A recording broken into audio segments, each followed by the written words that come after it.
Hello mes amis, ici José Luavita. Aujourd'hui je vais vous parler de comment les croyances fondamentales peuvent elles nous aider à atteindre un succès à haut niveau. Ça veut dire ces croyances fondamentales sont des idées profondément enracinées qui façonnent notre vision du monde et génèrent par exemple des règles de demande et des hypothèses aussi. Alors, ils se forment généralement pendant l'enfance et ça peut nous aider à donner un sens à nos expériences.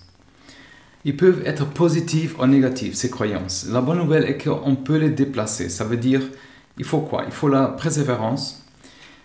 C'est une caractéristique vraiment commune des personnes qui sont performantes dans ce qu'ils font. Ils croient que l'échec fait partie du processus normal et sont prêts à persévérer dans leurs efforts jusqu'à qu'ils réussissent. Et cette conviction les amène à travailler plus dur et prendre plus de risques. Ça va augmenter leurs chances aussi de réussite. On devrait prendre un exemple dans ça. Ça veut dire, ça permet également d'éviter de se décourager en cas d'échec et c'est encourager de nouveau pour essayer, réessayer.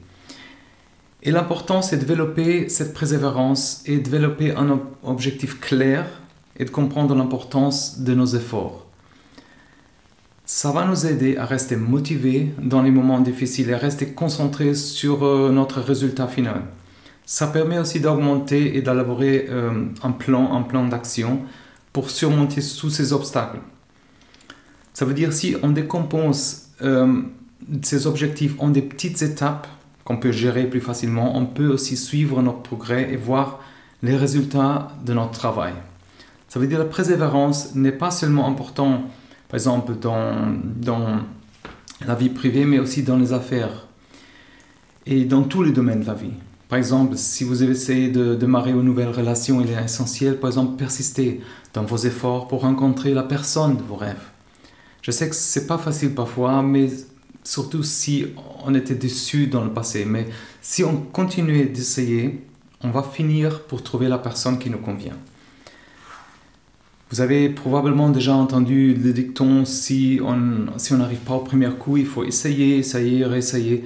Bon, c'est bon sens, c'est un bon rappel que la persévérance est essentielle au succès dans tous les aspects de notre vie.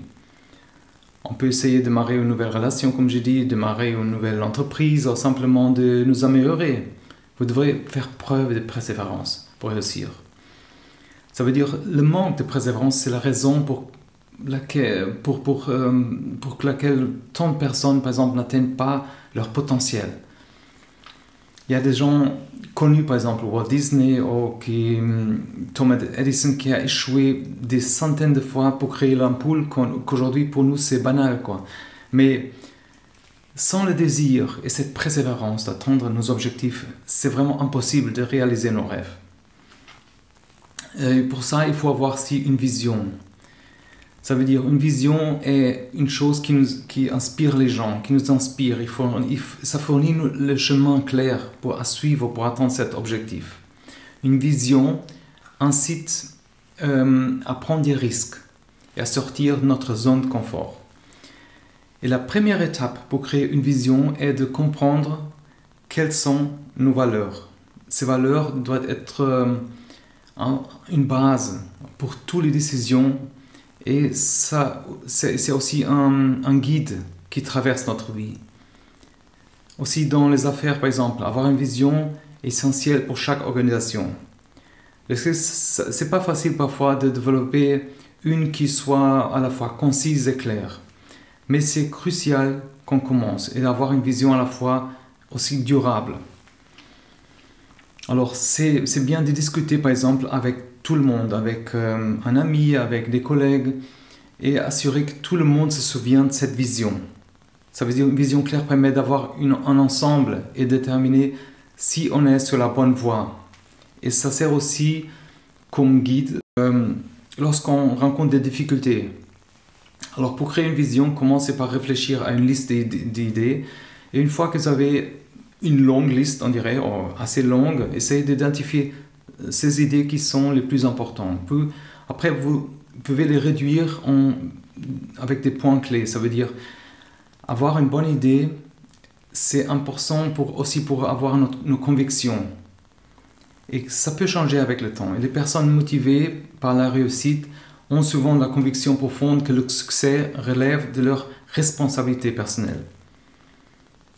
Ils peuvent avoir l'impression que leur comportement affecte directement leur proximité, tout ce qui est autour, et leur distance par rapport aux objectifs qu'ils ont choisis.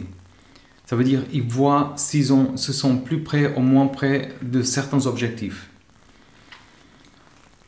Mais qu'est-ce que ça veut dire? Il faut aussi croire, comme on a dit, ces croyances personnelles, fondamentales qu'on a tout au long de notre enfance. Ça va nous donner un sens de notre vie.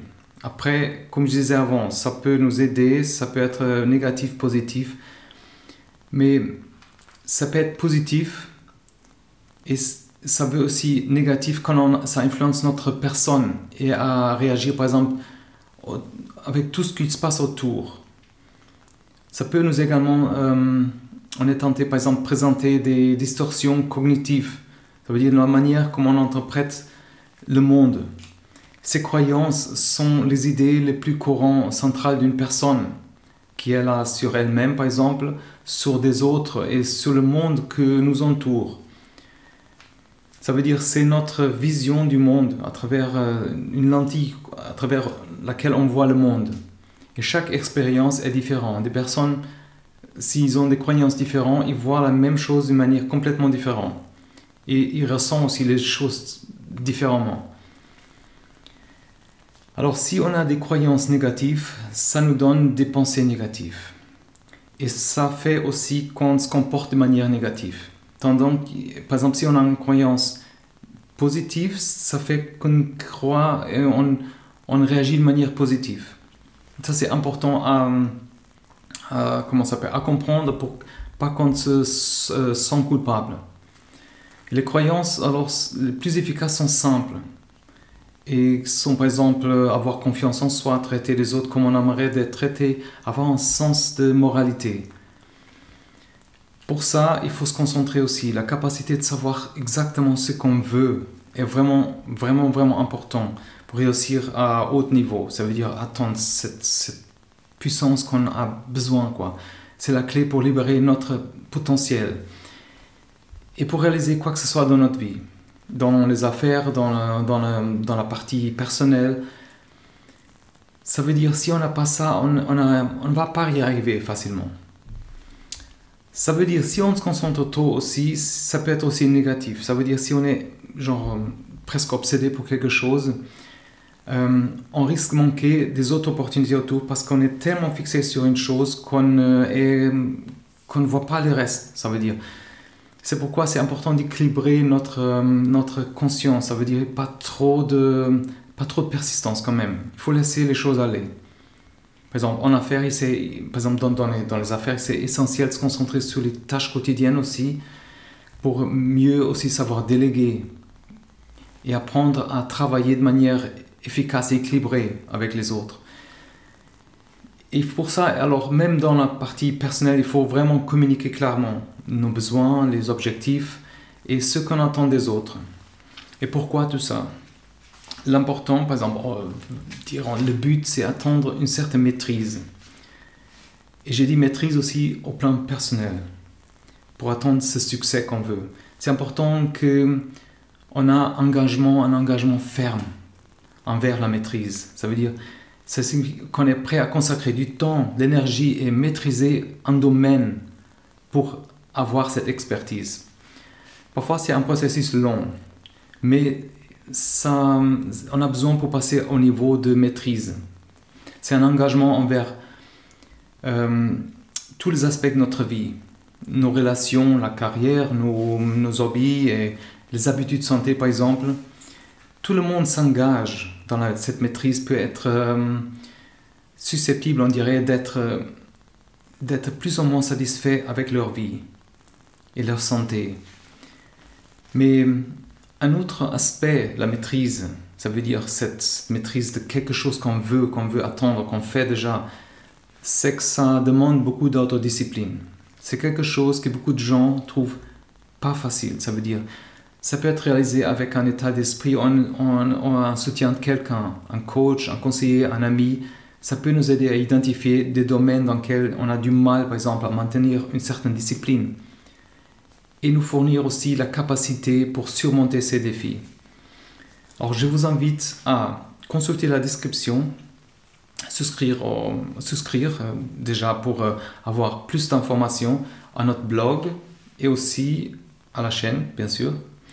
Mais dans notre blog, on a une newsletter une fois par semaine, c'est en anglais simplifié, où on présente des idées et ça nous aide par exemple à surmonter, à avoir des idées claires et à réussir dans beaucoup d'aspects de notre vie. Alors je vous invite à exploiter ça, laissez-moi savoir dans les commentaires et alors j'espère que ça vous a aidé. Merci beaucoup d'être là et à la prochaine. Tout bon.